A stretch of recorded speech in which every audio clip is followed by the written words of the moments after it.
Honda shine 125 CC को लेने का प्लान करें तो भाई फाइनली आज हमारे सामने खड़े हैं दोनों मॉडल्स। अपडेटेड वाला मॉडल फाइनली डीलरशिप मैंने स्टार्ट हो चुका है, तो दोनों मॉडल्स का कंपैरिजन करने वाला हूँ। कितना प्राइस बढ़ा है, फीचर्स का क्या क्या डिफरेंस मिलेगा, सारी चीज़ें आपके साथ इस वीडियो में मैं डिटेल में शेयर करने वाला हूँ। बस वीडियो में एंड तक बने रहना अगर आप प्लान कर रहे हो होंडा शाइन 125 सीसी को लेने का। तो देखो डिज़ाइन लुक्स वाइज ऑलमोस्ट जो बाइक है वो आपको पहले जैसा ही मिलेगी। वेट डायमेंशन सारी चीज़ें सेम रहने वाली हैं। वेट आपको 113 केजी का मिल जाता है, 162 mm की आपको ग्राउंड क्लियरेंस मिल जाती है। इंजन स्पेक्स और परफॉर्मेंस फिगर्स वाइज भी आपको कोई भी चेंजेस देखने को नहीं मिलेंगे। 11 Nm का टॉर्क आपको पहले जैसा ही मिलेगा। 10.5 लीटर का आपको जो फ्यूल टैंक है वो पहले जैसा ही अवेलेबल होने वाला है। प्राइसिंग में आपको चेंजेस मिलेंगे। तो पहले अगर मैं बात करूँ प्राइसिंग की, ड्रम वाला जो मॉडल है अब अवेलेबल होगा अराउंड आपको 99,900 रुपीज़ के करीब ऑन रोड प्राइस में बता रहा हूँ।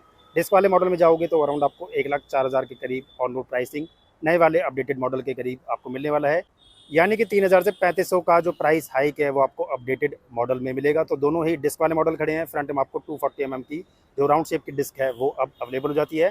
अब बात करते हैं भाई चेंजेस की कि होंडा ने यहाँ पे क्या चेंजेस किए हैं। तो अगर आप देखोगे फ्रंट के लुक को, तो फ्रंट का लुक आपको ऑलमोस्ट दोनों ही मॉडल्स का सेम मिलेगा, बट यहाँ पे कुछ होंडा ने चेंज किया है। चेंज किया है देखो, अगर आप हेडलैम्प सेक्शन को देखोगे न्यू वाले मॉडल को, तो यहाँ पे एक बार इग्निशन को ऑन करके दिखा देता हूँ। तो जैसे ही ऑन करोगे तो हेडलैम्प सेक्शन आपको हेलोजन बल्ब के साथ ही अवेलेबल होगा, बट यहाँ पे आपको पायलट लैंप का जो एडिशन है वो मिलने वाला है। तो एक नया चेंज यहाँ पे आपको मिलेगा।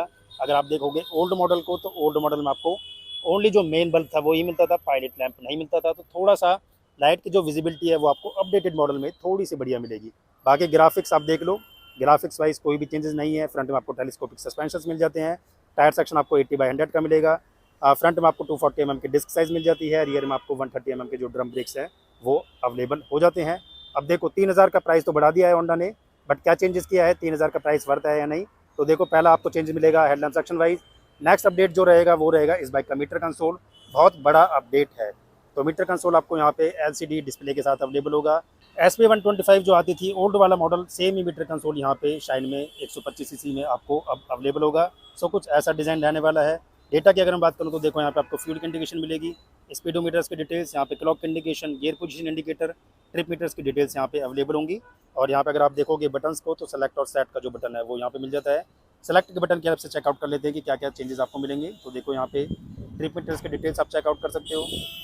AB यहाँ पे आपको रेंज की इंडिकेशन मिलेगी, एवरेज की इंडिकेशन मिलने वाली है। तो ये सारी चीज़ें अब यहाँ पे आपको मिलेगी। और यहाँ पे आपको इको मोड की जो इंडिकेशन है वो भी जस्ट मिलने वाली है। तो एक बार इको ऑन करके दिखा देता हूँ कैसा रहेगा। सो जैसे ही ऑन करोगे तो यहाँ पे आपको इको की जो इंडिकेशन है वो कुछ ऐसी मिलने वाली है। स्विच हाउसिंग को देखोगे तो high beam, low beam, side indicators on. बाकी न्यू मॉडल में आपको ऑटोमेटिक स्टार्ट स्टॉप का बटन भी मिलने वाला है और सेल्फ स्टार्ट भी आप यहीं से ऑपरेट कर पाओगे। बाकी अगर आप देखोगे ओल्ड मॉडल को, तो ओल्ड मॉडल में आपको जो मीटर कंसोल है वो आपको ड्यूल पॉड इंस्ट्रूमेंट क्लस्टर मिलता था, मैनुअल डिस्प्ले के साथ अवेलेबल हो जाता था। इस साइड में आपको स्पीडोमीटर की डिटेल्स, यहाँ पर आपको फ्यूल की इंडिकेशन मिल जाती थी। बाकी साइड इंडिकेटर्स लाइट जो है वो आपको कुछ इस टाइप की मिल जाती थी। स्विच हाउसिंग को अगर मैं दिखाऊं तो high beam, low beam, side indicators on. इस साइड में आपको मिल जाता था सिंपल बटन सेल्फ स्टार्ट का, ऑटोमेटिक स्टार्ट स्टॉप का बटन यहाँ पर आपको देखने को नहीं मिलता था। बाकी टॉप से अगर मैं फ्यूल टैंक को दिखाऊं तो टॉप से जो फ्यूल टैंक का डिज़ाइन है वो भी कुछ इस टाइप का रहेगा। सो 10.5 लीटर का आपको जो फ्यूल टैंक की कैपेसिटी है वो मिलने वाली है। सीट हाइट की अगर मैं बात करूँ तो सीट हाइट वाइज आपको कोई भी चेंजेस देखने को नहीं मिलेंगे। 791 mm की जो सीट हाइट है वो दोनों मॉडल्स में अवेलेबल होगी। 113 kg का आपको वेट मिल जाता है। 130 mm के आपको ड्रम ब्रेक्स मिल जाते हैं। इंजन स्पेक्स और परफॉर्मेंस फिगर्स वाइज भी आपको कोई भी चेंजेस देखने को नहीं मिलेंगे। एक और अपडेट यहाँ पर आपको मिलने वाला है। तो अगर आप देखोगे न्यू अपडेटेड मॉडल को, तो न्यू अपडेटेड मॉडल में आपको यहाँ पे USB चार्जिंग पोर्ट भी अवेलेबल होगा। सी टाइप का जो पोर्ट है वो यहाँ पे आपको देखने को मिलने वाला है। बाकी ओल्ड मॉडल में आपको कोई भी जो चार्जिंग का सपोर्ट था वो नहीं मिलता था। तो एक न्यू एडिशन यहाँ पे आपको देखने को मिलेगा। बाकी रियर की अगर मैं प्रोफाइल को दिखाऊं तो रियर की प्रोफाइल वाइज भी आपको कोई भी चेंज देखने को नहीं मिलेंगे। हैलोजन लाइट पहले की तरह ही अवेलेबल होगी। रियर का जो फेंडर है वो भी आपको ऑलमोस्ट पहले जैसा ही मिल जाता है। डबल साइडेड कॉइल स्प्रिंग यहाँ पे अवेलेबल होने वाली है। तो डिज़ाइन पैरामीटर्स आपको ऑलमोस्ट पहले जैसे ही अवेलेबल होंगे। मेन जो अपडेट है वो रहेगा इस बाइक का मीटर कंसोल और USB चार्जिंग पोर्ट, और एक हेडलैम्प सेक्शन वाइज आपको पायलट लैंप मिलने वाला है। तो ये अपडेट आपको मिलने वाले हैं।